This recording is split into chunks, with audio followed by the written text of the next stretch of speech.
এই জ্বর বলে আজকে মায়া মায়া মায়া প্লিজ ভাই তুই চলে যা ভাই, চলে যা ভাই প্লিজ। যত্ন করে রেখেছি ভাইয়ের আগে কো ভুল হয়ে গেছে ভাই, समझ रहे हो? তুই কোনো কথা কব না কিন্তু তুই চলে যা, তোদের সাথে কোনো কথা নেই।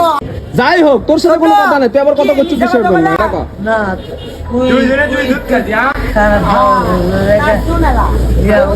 এ মায়া তুই আগে একটা কথা কর, তুই ভাইয়ের কাছে আসে যে যা কিছু চাচ্ছ পাসু কি পাস না আগে এটা কর। পাচ্ছি ভাই। হ্যাঁ এটা গালবেটা করলো কিসের জন্য? ওই দিন আসে আমাকে সেই গালবে হ্যাঁ হবে। ছোট তুই তো ঘর বড় করে বিক্রি করিস না, সামান্য টিকাটা ভাড়া ভুলে গেল। আমারই বুয়া টিকাটা ভাড়া ভুলে গেল, টিকার কথা ভুলে যায়নি, ভাড়া ভুলে গেল, ভুলে যায়নি।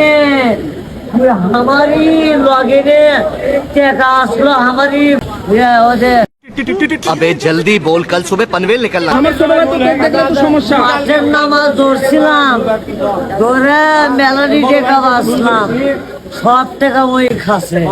তাই হ্যাঁ কি হবে রে? মায়া তোর আব্বার কসম তুই সত্যি কথা কব, নিশা করে না, নিশা খায় খালি। তাই না? এ দেখছো মায়া কিন্তু সত্যি কথা করছে। कैसा लगा मेरा मजाक?